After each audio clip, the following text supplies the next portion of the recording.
Good morning, ALA. I'm Kalina, and I'm here with Kaya. Part of the NHS is doing community activities and helping out at our school. The last event NHS held was the car show that happened on the weekend of the 16th and had over 50 cars show up.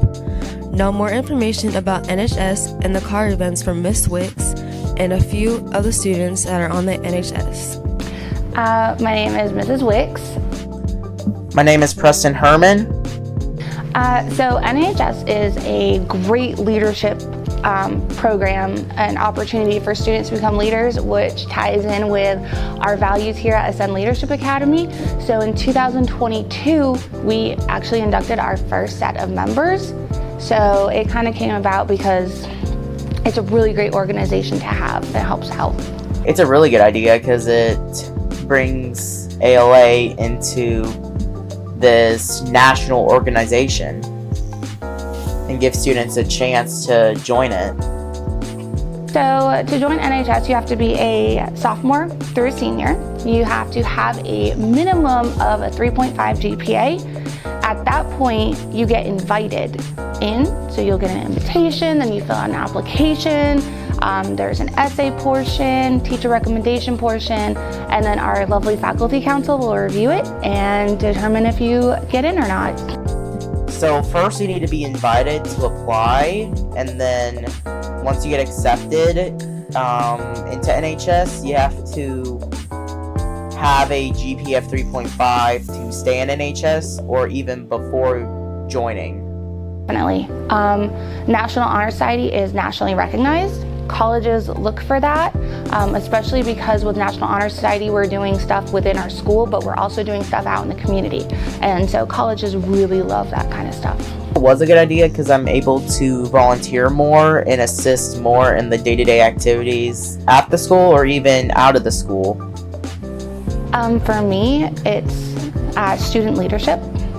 As well as student commitment, because in order to be in NHS, you really have to kind of give it your all. I was in NHS when I was in high school, and so it took a lot of scheduling, finagling, but I made sure that I made it a priority.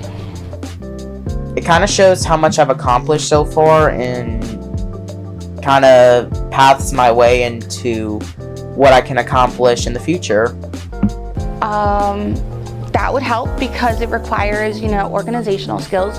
We do things where we have to put together agendas, we have to put together scripts, we fundraise, so we have to organize fundraisers, then we have to plan group community service projects. Like we planned a car show. We did our car show Saturday, and that was 50 cars, but it involved having to work with the public, and then hopefully next month, we'll be doing our group community service project with Christian's Healthcare Adult Daycare Center. So we're actually going to do some manual labor, and the students are going to paint the rooms. We're going to provide toiletries and snacks and stuff. For any of the freshmen that are striving to be in NHS, what do you have, what's words for them? Just keep working really hard. Do your best and be a leader in your classroom, because that is something that we'll look for when we send out applications. Alrighty, thank you very much. Thank you. Those were my questions today. Right? Spring break is right around the corner, and we spoke to students and teachers about their plans. I'm Jeremiah Smith, and today I'm here with Miss Anderson? Hi, Miss Harrison. What is your plans for spring break? My plans is to go to Universal Studios with my family. Yeah, that's actually really dope. Well, thank you for your time, Miss Anderson, and have a great day. You too. Hi, I'm Ethan Hamilton with ALA School News, and I'm here with Miss Moore. Hello, Miss Moore. What are your plans for spring break? Travel to Florida, travel to West Virginia, eating and sleeping. Sounds like fun plans. Have a great day at ALA. I'm Jeremiah Smith, and today I'm here with Zach. Alright, Zach, my question here is for you today is, what's your plans over spring break? I'm about to work on my car. Dang, tight. Alrighty, my name's Madeline Crawford. I'm with the ALA School News. Do you mind telling me your name? I am Miss Bruns. Alrighty, and what are you going to be doing over spring break? Over spring break, we have a lot of appointments. I will be cooking, I will be cleaning, going to church, staying awesome, you know, all the good stuff. Yeah, all the good catch up. Oh yeah, that is always something. Well, thank you for answering my question You're today. welcome. Hello there, my name is Madeline Crawford. I'm with the ALA School News. Do you mind telling me your name? Cecil Colebrook. Alrighty, so the question for today is, what are we doing over spring break? Mainly just hanging out with my family and my grandparents. We're going to the zoo with my younger brother, who has not gone I don't think he's gone to a zoo before. Alright, And mainly playing games and just chilling. That'll be nice. That'll be nice to just spend time with family and just get to hang out for like a week. Alrighty, well thank you for answering my question. Hello there, my name is Madeline Crawford. I'm with the ALA School News. Do you mind telling me your name? Mr. Powell. Alrighty, and the question for today is what you're doing over spring break. Over spring break, I plan on going up north, so I'll probably go to Baltimore, Virginia first, and then Baltimore, then Philly. Alright. And just catch up with some family, eat some good food. I'm gonna throw a barbecue for my mom, but that's about it. Alrighty, well, that sounds like good plans. Yeah. Have fun. Up next is esports. Esports is a club that allows students from middle school to high school to compete with other schools all around the country. They offer a variety of games to play, with the most popular ones being Super Smash Bros., Splatoon, and Minecraft. They have 2 seasons that they play each school, which are all in the fall and spring. We talked to the coach who created and runs this club and some of the students that participated. Here's what they had to say. So esports here at St. Leadership Academy is a club program, but we are a competitive video gaming team that competes in electronic sports, that's what esports stands for, but it's competitive video game playing in national tournaments against other schools throughout the nation and other students who are also players. So we could end up playing schools in California, schools in New Mexico, schools in New York, across different video games and different platforms. To sign up, we have a fall season and a spring season. And contacting me is always the key to get them signed up, or find someone who's an esports captain for one of our teams. I started playing Smash Bros. Then I'm currently playing Splatoon right now. Esports started because a couple students looked at me and said, I want to have an esports team. And I said, okay. So then we made an esports team. But it really started in remote year. So when we were teaching here at ALA and COVID was an extremely big deal when it first started, we were all remote learning at first. And through that, we actually started our esports program. So at first we were all remote, no in-person meetings. So esports had a very big year then because students couldn't come in person for clubs or school events. So due to that, esports kind of took off because we could collaborate and compete remotely, playing these video games such as Rocket League or Fortnite or Minecraft Survival, these different things throughout the nation instead of their schools. So that was kind of how it started. Since then, we've been rolling every year since it's been going. So we're going on our 4th year of esports now.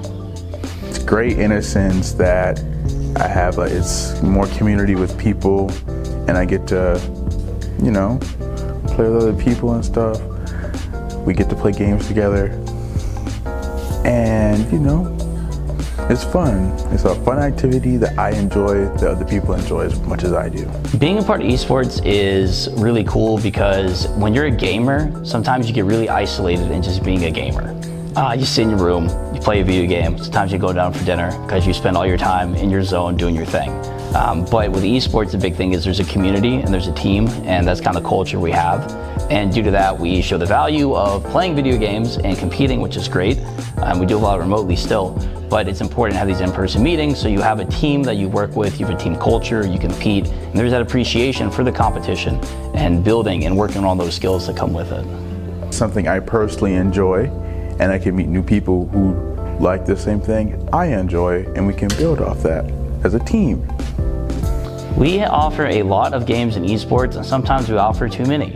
But we have Minecraft, which a lot of people don't realize you can do in esports, but we have it in the format of survival, which is like Hunger Games. They drop you in a map, you compete with a bunch of people, so you can last longest on the resources that are there. Rocket League, Rainbow Six Siege, which has been taken off a lot. Super Smash Brothers, which is always super popular. We don't do Overwatch, but we could, currently don't. Apex Legends, which is always big. And there's an ever-growing list. If you go to high school esports league or middle school esports league, you'll see a listing of all the titles that the leagues offer and compete in. Super Smash Bros. By far, it's the best fighting game ever created. I want people to know that esports is always a part of what we do here at AOA. It is one of the longest running clubs with no stoppages. It's always been here. We always have a contingency of players. We always have a huge player base. And it is always something that fits into our model. We have a lot of students who actually like coming here because we have an esports team. And a lot of schools don't offer that. So I think it's something that is unique that really represents what the school does differently as a charter school. Because students come here for project-based learning, for digital media, and esports ties right into that. Up next is a short video of why and how to say no to drugs, starring Ethan Littlefield, Jeremiah Smith, and Ethan Hamilton. Dude, I'm so tired, I'm about to pass out. I'm tired too. I stayed up all night doing all these assignments. Dude, I heard like there's like this guy like going around passing like something out to like keep students up to do their homework. Where'd you hear that from? I heard it from like this guy. He was like standing near me at my bus stop, and like we're planning to meet at the like during the first block behind the school. It's the first block right now, so maybe we can check to see if they're still there. Oh, are they? Yeah, where are you? Oh, like we heard that like he'll give us something that could keep us awake and like calm. Okay, fine. You can't tell him. Yeah, You we guys won't. promise? Yeah.